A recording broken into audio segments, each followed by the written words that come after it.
All right, welcome. We're going to walk through the critical steps of taking your design from Onshape and getting it to RDWorks, the software on the Windows machines in our classroom, and then changing some settings inside RDWorks to control or program how the laser will handle your geometry, and then show you how to save the correct file type to be able to take that file to the engraver itself.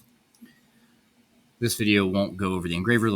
There is a second video that you can already use to kind of learn and see how the engraver works itself physically, putting a file onto the machine, etc. All right, so here we are.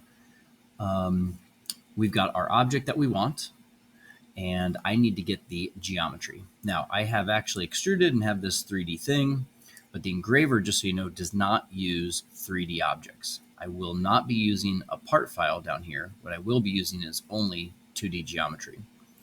In making this soccer ornament, I can actually hide it. I had traced a picture and created this sketch. Okay, so I have an image that I had brought in. I had traced it to give myself this. This two-dimensional sketch is the only thing I really need. Okay, it's what I extruded just so I could see it in 3D, which it'll look like after I cut it out of plywoods with some thickness. But understand that this is not a 3D printer. It is not understanding kind of the depth, if you will, of our geometry. It's just looking at two-dimensional geometry.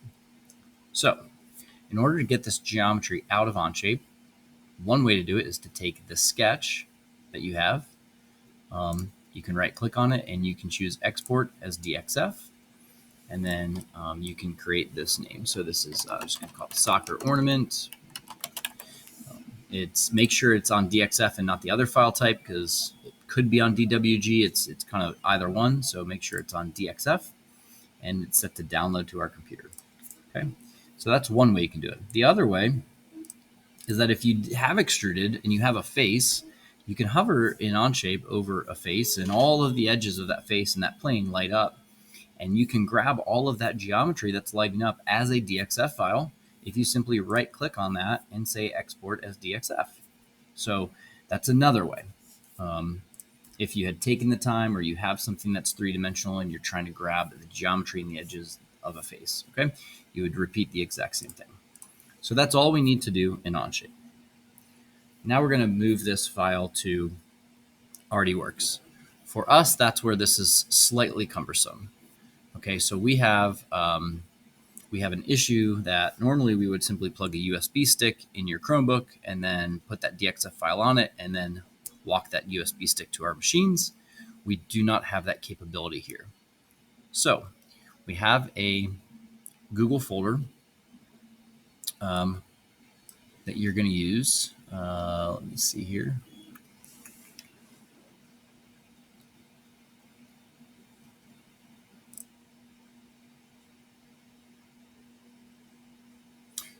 Okay, so that Google Drive folder that you're going to be moving the file to, you'll need to go to your Google Drive, go to the Shared with Me, look for this laser engraver temporary folder, and you will need to upload your file. So you can click New and File Upload. You'll need to navigate within your computer for where that is. So here's my soccer ornament in my downloads. A lot of you on your Chromebooks are clicking Recent. So I will upload that. Now you'll have to wait a little bit for me to take that file, and I need to switch the ownership from you to me so that you can actually access this file on the other machines. Files that are student accounts won't pass through because of some security things. So if I can take that file, kind of make a copy of it, have myself be the owner, then you'll be able to use the other machines with it. Okay, so that'll take a split second. You have to be patient. From there, let's assuming it's done. Okay, so I don't need to go back to Onshape. Sorry. You will eventually have it to where you can access it, and you will take kind of find your file, and you'll download it. So where's my soccer ornament? Right here. So you'll right-click on it and you'll download it. And that puts it back onto, that's how you're getting it onto that other computer, right? So Chromebook to Google Drive, Google Drive back onto the Windows machine. So you download.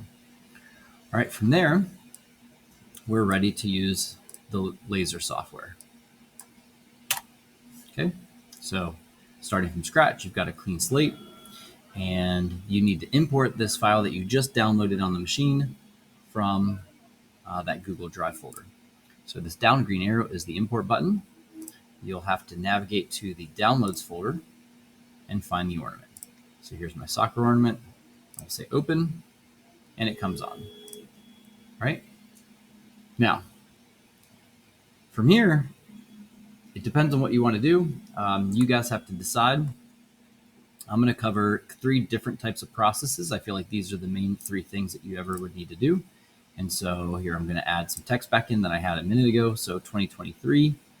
I'm going to go ahead and rotate that just for fun, 90 degrees.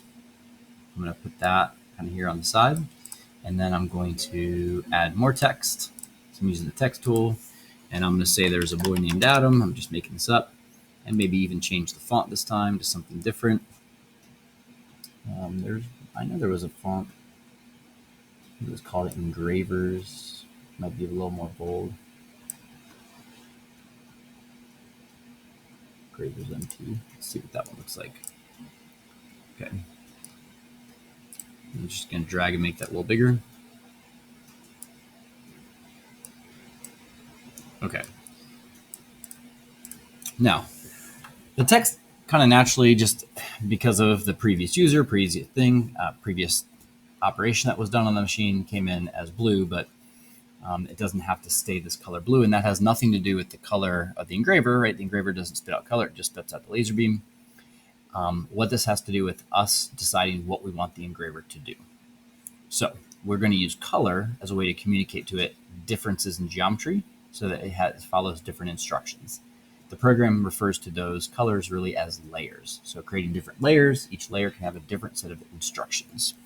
All right, so what are the 3 main things that we would want to do? So the 3 main things that you are going to want to do, let's zoom in here a little bigger, make this bigger on the screen. Okay. In this chart, I'm going to focus on this 1/8 inch plywood, but over off to the side, I also have some different settings for one of the operations if we were using thinner plywood 1/16. So right now I'm looking at just the 1/8 inch plywood. So the operations that you would be thinking about, we've got all this geometry, is do we want the laser to follow the line and to cut as it follows the line? Okay, meaning it burns all the way through to the back side of the material and it severs, it cuts through, okay? Instead of cutting through, having that much power, would we rather draw along the line? So it's following the line, but it's drawing the line, meaning it leaves an etching, leaves a mark, but it didn't fire enough power to cut through. Or do we want it to shade inside a region?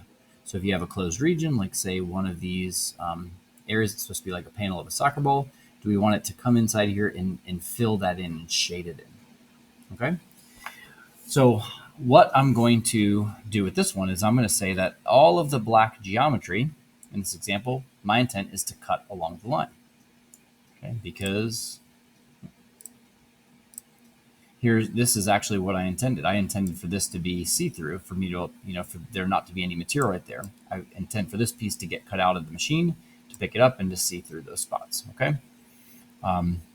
My real intent is to then cut a second circle, that's a second part, that I will glue on to the back of that, and then that'll kind of cover that, but I'll have some depth. So this first piece that I'm creating, the intent is that there's no material here. I've actually cut along those lines, and this little piece of wood is gone. It's been fallen away, removed to be thrown away. Okay, so that's the intent. So to cut along the line. In order to do that, I'm gonna have a processing mode that's called cut. Cut doesn't mean that it's gonna cut through. Cut means it's gonna trace or follow the line. How it's actually gonna get cut is the combination of the speed at which the laser travels across the geometry and the power at which we fire it. So for our machine, in an 1/8 inch plywood, we're suggesting a speed of 15 millimeters per second and a power of 35 to 40. So how do I do that? Well, all of the lines that I want to cut along are currently black. There is a layer up here tool with colors. I double click on that. It brings me into a menu. it's inside this menu that I can go through and I can update. I can type in the speed value, whatever was there. I can change the processing mode to cut, and I can type in a min and max power. Okay.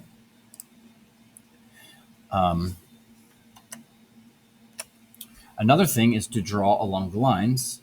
So let's say, I'm going to do the year. Let's say with the year 2023, my intent is to actually have the laser follow this geometry and to simply burn those edges. I do not want it to fill in or burn the wood in between the geometry. So it's literally just going to draw the edges as I see them. Okay. So for that, I already have a blue color, right? So I can double click on blue and I could set the suggested values, the speed at 150, the processing mode still to cut, and I gave a suggested min max of 12 to 15, right? Now, let's say for the third process, I use the name as an example where I don't want to follow these edges, but I actually want to shade in all of this. So I want this to be darkened and shaded in. Well, because it's blue, it's going to do what blue has been told to do. So I need to use a different color. I don't want to change the settings for blue because blue is what I want for 2023. So I'm going to click on the name and I'm going to choose a new color like red. Okay. And then with that color, I get a new layer, and then it's in this layer that I can come through and give updated values. So a speed of 150, I can change from it was uncut before to now scan. Scan doesn't mean, or I don't know, whatever you might think it means to infill, to kind of shade the interior of a region. And then I've given a min max range suggested here of 10 to 15 for our machine. Okay. And then it would be through OK. Now I have my laser programmed to know what to do with the different geometry. Should you want to see a quick simulation, there is a little monitor button up here. This is what you can use to preview. You can click on that and you can hit simulate, and it'll go through and it's showing you that the engraver is going to infill the text atom. It's going back and forth and back and forth. You can actually increase the speed of this simulation here by quite a bit, get it to go faster. And now you'll see that the engraver is what's turning red is simply the geometry. So it's just going and finding all that geometry and it's following it as it did the text. The difference with the text is that it did it at a different speed and a different power. So it wouldn't have had the ability to burn all the way through my material. It would have just drawn. Okay. I can close that simulation. So we're almost ready to go to the engraver. To get it to the engraver, we're going to need to pick up a USB drive and plug it into the computer you're working on, not your Chromebook. So on the Windows machine that you're using RDWorks. Okay, plug that in. Once it's plugged in, you're going to come down to this laser work area and hit save to U-file. U-file like USB. Okay, you'll need to find the USB stick in this dropdown. It should show up now in the computer. It's not going to show up if it's not plugged in. So make sure it's plugged in first. You're going to find USB drive, and then you're going to create a name for your job. Now the laser does not like file names that are more than 8 characters. So keep it kind of short, something that has meaning. So if I did Adam SCR, kind of like soccer, that might be meaningful to me for this job, and hit save. I already had done this. It says, do you want to replace? Sure. You get kind of a gibberish there. That really means successful, and you hit OK. At this point, you now have the file for the engraver on the USB stick. You're now ready to unplug it from the computer and walk over to the engraver and plug it into the USB drive on the engraver. From there, there's another video that will show you how to operate the engraver, including installing the files, etc.